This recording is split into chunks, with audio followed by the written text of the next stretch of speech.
going on, guys? Welcome back to the Football Capital and welcome back to another Premier League review show. As you can see, it's only me today. You think the boys are playing for Manchester United with the commitment they have to the podcast. But nevertheless, I'm here to give you my thoughts on the weekend. And wow, there was drama from start to finish. We do have two games. Was it 2 games tomorrow morning still? I think Liverpool still have to play Arsenal.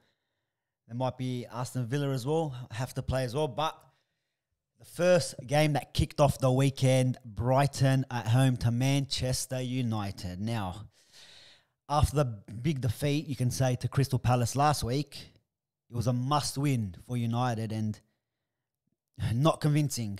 I mean, we won it after the full-time whistle. Don't know if that was possible, but United win it 3-2 after the final whistle. Interesting stuff. But a lot of controversy in this one. Was Bruno Fernandes gives away a penalty, and this was look, in my opinion, a shocking performance by United. Like, I tipped Brighton to go down this year, and it looked like United were the ones that are fighting for relegation, and Brighton were fighting for the Champions League spots. But Bruno gives away the penalty. Maupay dinks it over the top. Cheeky little finish, good finish actually.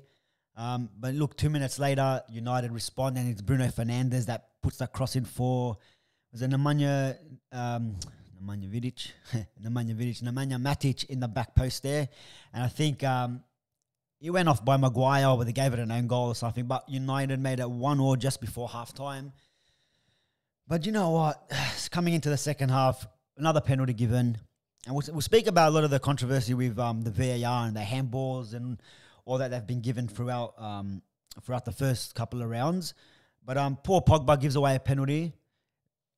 The referee gives it. He checks it on the screen himself and reverses his decision. It was very soft. And I think a couple minutes later, tried to go down again, trying to win another penalty, but he didn't get it. But yeah, look, I think, speaking about poor Pogba, I don't know about what's going on with this guy. I mean, last week I said he's probably had his worst game for Manchester United, and I'm back here saying it again. Another poor performance by poor Pogba. Like, I've backed this guy. I try to defend him every time he's been poor. You give him the excuses of, Mourinho killed him. Because, when Oli came in, Pogba was firing. And then you got, at the start of last season, the injuries, you try to say, if he's fully fit, maybe we're going to see the same poor Pogba, but he's back.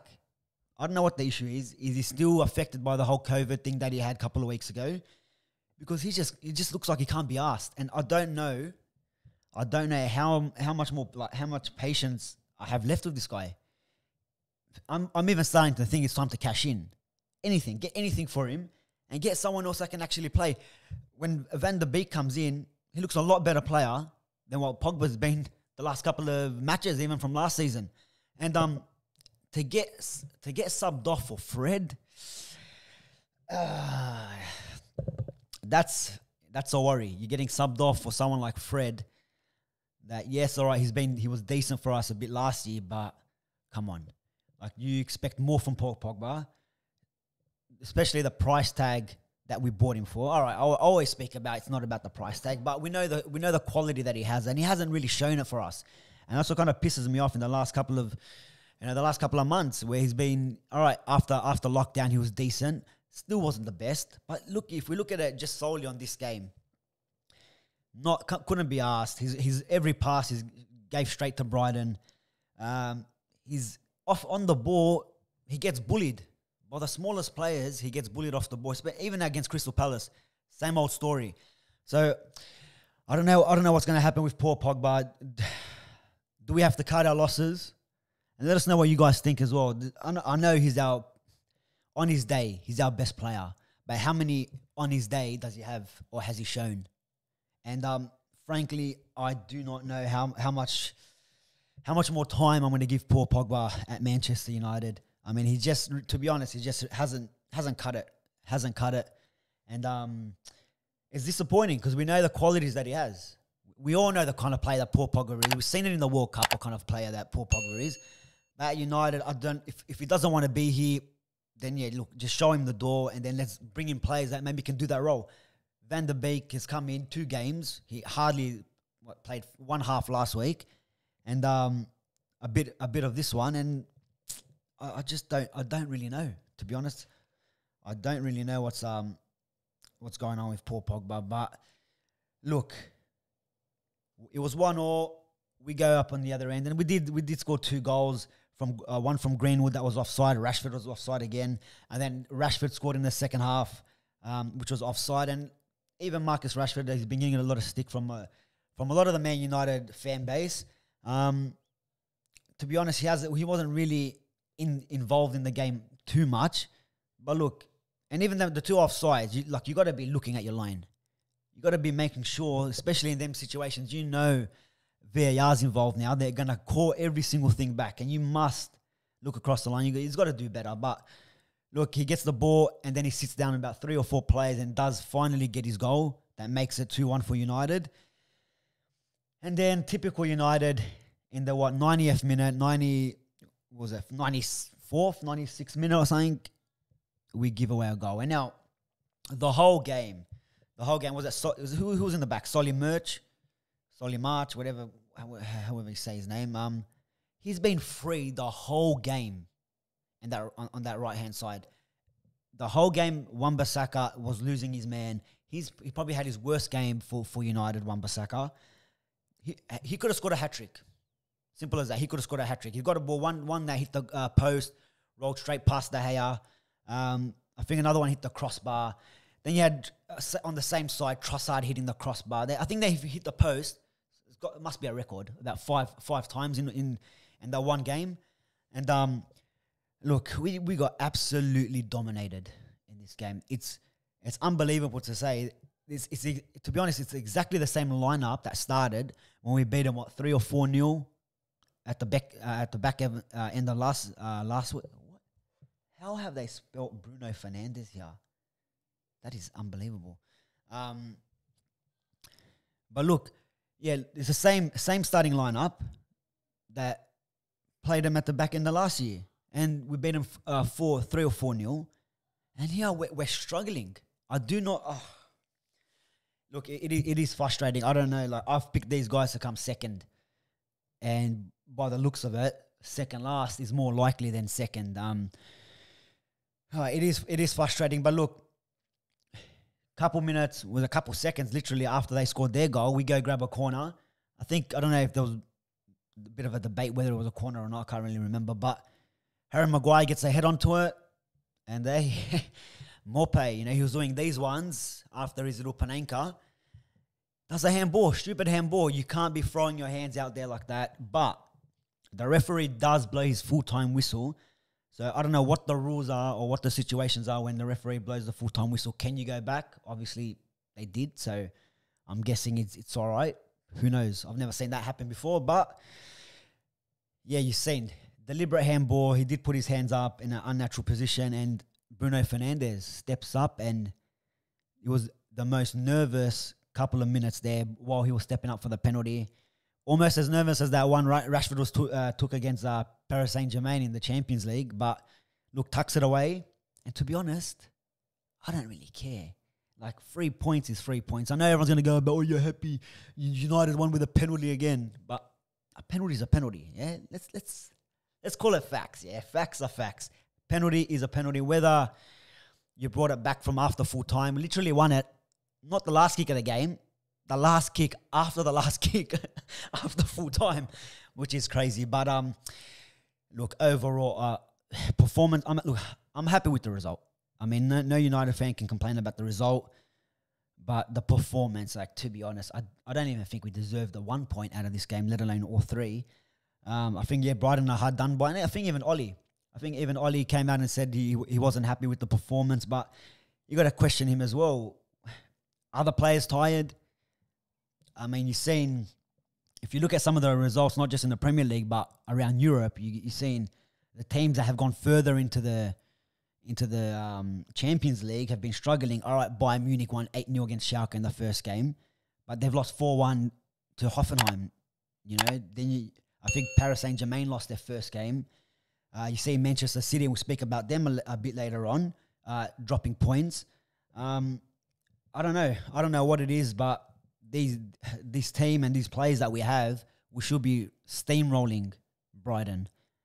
And look, disappointed that we won it in that way. The performance was shocking, and now we got Spurs on the weekend, who absolutely look fantastic. But we'll go over to the next game. Who did we have? If this thing decides to load, we'll speak about Spurs. Let's go on to Spurs. 1-1, and we'll speak about a bit of the controversy that happened there. 1-1 with Newcastle. So, look, I think, to be honest, I watched this game, and this is probably one of the best performances I've seen from Spurs. Maybe since they beat Burnley 5-0. I think when Son scored that solo goal. I mean, they did everything but score. I know they hit the crossbar a few times as well. I mean, Newcastle's keeper, what's his name, Delo, had a blinder. Probably one of his best games we'll ever have. He was saving everything left, right and centre, but still, right at the end. And I think this is going to be a talking point, not just for this week, but maybe for the rest of the season until something is done with this handball rule or law, if you want to call it. I think it was Andy Carroll that went up for their header. Look, Dyer is not even looking at the ball. Hits his hand. They go to review, and I think that when did it happen? At the 95th minute, around there. After the 90th minute, referee looks at it, penalty given. Now, we've seen it. Was it last week again with Doherty? Doherty similar with a handball. The week before, Lindelof as well. And look, if you compare that one to the Maupay, I mean, it's night and day. Maupay stuck his hand out, was deliberate. The Lindelof one didn't even say it. He's in a natural position, I think, and we spoke about it. We touched on it last week as well. Dyer is behind him. The ball's behind him and he hits his hand. He doesn't even know where the ball is. We can't just now be giving away penalties for fun. I know the laws are the laws, but there has to be some sort of common sense in these decisions. I mean, none of the players like it. None of the managers like it. I don't think even the referees like it. I think they just have to give it because that's the law. But then you look at last week, the penalty that wasn't given for West Ham, which is similar. Then you look at the goal, and we'll touch on it again later. Havertz looks like it came off his arm when Tammy Abraham scored. That wasn't even, I don't know if it was even looked at, but that ended up in a goal. Surely their hand has played a part in them scoring a goal. You took away a goal from Man City last year against Tottenham when they hit Laporte's arm and I think Sterling scored. You took that goal away from him. So what is the difference between the one with Dyer, the one with Havertz, I think last week with Gabriel? What are the differences? I mean, you're talking about the sleeve, the shoulder, the arm. I mean, I think the rules, they're changing them every week that no one even really knows. And it's disappointing because I think Spurs deserved all 3 points. Newcastle were hardly in this game. I mean, they struggled for most of this game, and I think they were lucky. I mean, look, I'm happy that Callum Wilson scored for my fantasy, but I don't think they deserved anything out of this Newcastle. But you can say if you don't take your chances, things like this could happen. And we almost seen it with the United game for Brighton. If you don't take your chances, you end up losing the game. You know what I mean? But let us know what you guys think about this whole handball, this whole drama that's surrounding the VAR now. I mean, the VAR comes in last year and it's all controversy. Every single week we're talking about a hairline decision, a toe that's over the line, where we're speaking about all this rubbish instead of speaking about the games. And it's a bit annoying, but what can you do? And that's Tottenham. But let us know what you think about all them calls and all them handball decisions. We also had Sheffield United and Leeds United. Now, 1-0 to Leeds. Look, not bad. I think 2 wins from 3. They're doing well in the Premier League. And this was actually a fantastic game, end to end, the whole game. And to be honest, both keepers were absolutely fantastic in this game. But if we go, let me go see some of their stats. If they come up. Let's see some of their stats. Leeds United, I don't think that was 63% 36. I don't think it was that much of a difference, maybe towards the end of the game. But it was end to end. It was a very exciting game. But then who scored? Bamford. Bamford scored, and I think he scored three from three now. 3 goals, 1 in each game for Leeds United. They're looking decent with Bielsa in charge. He's playing some great football as well. Do we know who they got next?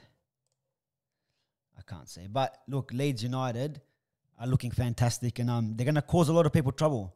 It almost feels like they're the Wolverhampton from 2 seasons ago, when they're coming to the Premier League against all the big teams. They're causing problems. Yes, they lost to Liverpool, but caused them a lot of problems. They scored, 3 goals against them.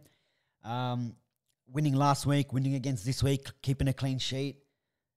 And, look, they're looking the goods at the moment. Then we also had Burnley and Sunderland. Southampton. Sunderland. Where are Sunderland? Division 2 now. Jeez. Danny Ings getting the goal, making it 1-0 there. Look, not much to really speak about this game. Is that Southampton's first win as well? I think they were very unlucky against Crystal Palace and very unlucky last week as well. But hey, look, 3 points is 3 points. Burnley, I think, struggling this season. I hope they go down. I mean, I think it's about time they go down, but it's still early doors. Still early doors for that game. We also had Crystal Palace and Everton, 2 teams coming into this game with 2 from 2 record, 2 wins from their first 2 games. Palace, they didn't look too bad. But Everton, coming up with the goods again. I mean, they look fantastic in all 3 games. A little bit shaky in this one, you could say, but still getting the 3 points. I mean, when Calvert-Lewin getting on the score sheet once again. He's every game I think he's scored as well. And then Richarlison bagging in a penalty to make it 2-1 there. So, look, Everton and Carlo Ancelotti, are they going to be pushing for these top 4 positions? You guys let us know. I mean, it's going to be it's as difficult as it was last year to try getting to the top 4. Now you've got teams like Everton. Who knows, even Leeds. Can Leeds be the Sheffield United from last season, where they're pushing all the way to the end for European places? That's going to be interesting to see. But that was that game there. Then we had, this was an interesting one, West Brom and Chelsea. Now, I woke up and looked at the score on my phone at 3-1. And I couldn't really believe my eyes. 3-0 in the first half. And, I mean, some of them goals, I mean, Chelsea bought all these forwards, your Werners, your Kai Havertz, your Ziyech, and you bought all these front men, and your defense is still shaky. Conceded 3 goals. You did it. Lampard chooses to play. Doesn't choose to play Kepa. Who did he put in? Willy Caballero. Put him in goals, and he's not. I mean, I know they just signed a new keeper, but it was a calamity in the back again. And we saw a debut for Thiago Silva. This is not the French league. You can't make silly mistakes like that. You can't be too casual on the ball. Bit of a Stevie G there, a little slip there. But look, with the jerseys they were wearing, Chelsea, to be honest, they didn't deserve a point, because everyone's bagging out the United third kit. This kit is absolutely horrible. But look, 3-0 down in the first half. And then you look at the scorers, like I was saying, all these signings that Chelsea brought in, and it's their academy team that brought them back to 3-0. You got your Mason Mount with an absolute screamer from outside the box. Then you had Hudson-Odoi, and then Tammy Abraham in the 93rd, 94th minute to get him the equaliser. And to be honest, even that equaliser was questionable, like I was saying with the Kai Havertz handball. I mean, from what I remember, he hit his hand. I'm not sure if they looked back at it or he missed his hand. I can't really remember. But there you go. I don't know. Kai Havertz is scoring hat-tricks in the Carling Cup, Caramello Koala Cup, but maybe that's his level. Who knows? Maybe that's his level. The Premier League may be a bigger step, but still worrying for Chelsea in the back. I mean, yes, they got Chilwell. I know they got Thiago Silva, but is that good enough? Alonso again with another mistake. And I know a lot of Chelsea fans are onto him every single week. Are we seeing the last of him at Chelsea? Chelsea fans, let us know. Alonso, can he still cut it for Chelsea, or does he need replacing? I mean, he's bought the world. I don't know who else you're gonna get in, but yeah, for the Baggies, it's, to be honest, disappointing. 3-0 up, right at the end to miss out on their first 3 points back into the Premier League. It is disappointing, but it is what it is. They will live to fight another day, though. Okay, and another one. West Ham 4, Wolverhampton Wanderers 0. Now, what is going on? What is going on with Wolves this season? They don't look really convincing. They had a great start to the season. 4-0 to West Ham. I mean, maybe, we speak about Moise. We speak about him being in charge, but he wasn't there because he's got the corona. So he was there on the Zoom course. We had his assistant there. Maybe they should be looking to get him in on a permanent role, but 4-0. Some great goals there as well for West Ham. I mean, they got a huge run up ahead. I think they got like the Liverpools, Arsenals, United, Chelsea's, and the next couple of weeks. So it's not going to be an easy run for them. Getting Wolves out of the way, I mean, that's got to give them a bit of a boost. If they can pick up a few draws and a few wins, a few more upsets along the way, they'll be decent for them. Because I thought after the first 2 games, they were in trouble. But 4-0 to Wolves, yeah, I don't. Moisey, maybe should stay home more often. And another big shock as well to round up the podcast and round up the week. Obviously, there's Fulham and Aston Villa tomorrow morning, and we also have Liverpool and Arsenal. So get ready for maybe more surprises in them games. But Manchester City 2, Leicester City 5. Wow. And then to open up the scoring, here we go. Mahrez against his former club. Screamer of a goal, to be honest. Cracker of a goal. But then from there, it just kind of went downhill. I mean, Jamie Vardy. Everyone speaks about Bruno Fernandes and their penalties. What about Jamie Vardy? No one speaks about him.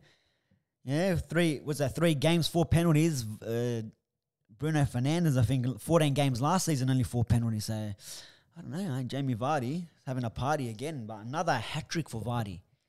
This guy just doesn't stop scoring. And I'm not sure if it was in our first podcast that we spoke about. He's got to be. Surely he's done this season. He can't be scoring. He can't be putting up the same numbers like he's been doing since he's been into the Premier League. But look, Jamie Vardy's up there contending for the Golden Boot once again. I know it's still early doors, but another hat trick. Grabbed himself opened up with a penalty, and I can't remember. Kyle Walker gave away a penalty. And these are silly errors in the back. And we speak about their back line. He spent 400 million on the defense, Guardiola, and he's conceded 5. And now I think just confirmed the deal. What was his name? I think it's Diaz for Otamendi. I think it might be a swap for Benfica. Right, so they're bringing in more defenders. I mean, I don't know what's going on here. Really don't know what's happening with Manchester City. You're spending 400 million on your defense and you're conceding 5. All right, you're giving away penalties. But then the second goal from Vardy with a little back heel, you got to be pressing. You got to be pressing on him early. You got to be shutting him down. You know Vardy makes them runs in front of the defenders, and you got to learn to stop that. And plus, the keeper's got to be doing better there as well. And then you had, I think, another penalty where. How many penalties did they have? They had 3 penalties. So Vardy gets another penalty, puts that one away to make it 3-1. And was it Maddison screamer outside the box? Absolute bomb from James Maddison. And I think he's been injured as well. And he's come back and he's scored a cracker. And then another penalty has been given away. And it's Tielemans that puts that one. Jamie Vardy wish he was still on the field to maybe get his 4th goal. But 5 goals conceded for Manchester City, and this is all I was saying. Probably, to be honest, probably nothing. But the teams, if you can see the teams that went further on into the Champions League and Europa League this week have struggled. Is all these games piling up, and maybe the rest time that they didn't have, has that affected them? I don't know. But yeah, guys, 5-2 for City there, and it's going to be interesting to see in the next couple of weeks what happens with these games. I mean, the transfer window is still open for another week. Are Man City going to buy any more players? I know they haven't really bought as much players this season, but they still need to bring in some players. And I think Guardiola, especially after this game, definitely would want maybe some more fullbacks. But and also some of the other teams. Are we going to see United? This whole Jadon Sancho saga, it has continued, and it's going to continue on to the last day. It's been happening for over a year now. This deal with Jadon Sancho. Now, maybe I'll do another transfer video on it. But we know that personal terms are agreed, if you want to call it a gentleman's agreement. That's a fully agreed. It's all about the payment. Now, United want to pay the 120 million in installments, or 108 million pounds in installments. Dortmund want it up front.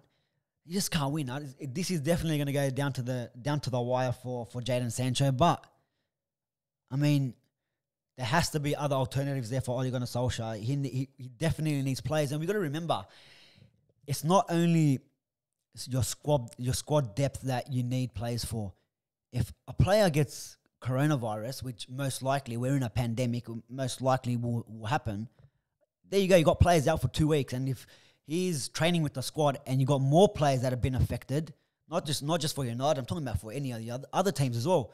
If any of the other teams players get affected, they're out for 2 weeks. So you could potentially have 3 or 4 or 5 players out, and with no depth. United we struggled to beat. Who do we play in the Luton? Was it Luton City or something? In the Carling Cup, the Mickey Mouse Cup, and we struggled until we had our first team players come on. So imagine if any of them get the coronavirus. Imagine if Bruno gets the corona. We're finished. But it'll be interesting to see what's going to happen in the next couple of weeks. But guys, stay tuned. We'll have a lot more content for you, and hopefully the boys are back. Feeling a bit lonely here. Come on, lads, dig in. Stop being these Man United players. Start being like some Liverpool players, Well, maybe not so much Liverpool players, but you get what I mean. But yeah, guys, look, once again, thanks for watching. Thanks for tuning in. We're almost at the 3K subscriber mark. So if you can help us out, hit that subscribe button, hit that like button as well. Share the video around, share it around to your friends, to your mates, and tell them to get their opinions in, get your opinions in. Let us know what you think. And I'm pretty sure the boys that are not here today, they'll get their opinions in the comments to get their thoughts and to see what they think about the games. But yeah, guys, once again, thanks for watching, and I'll see you next time.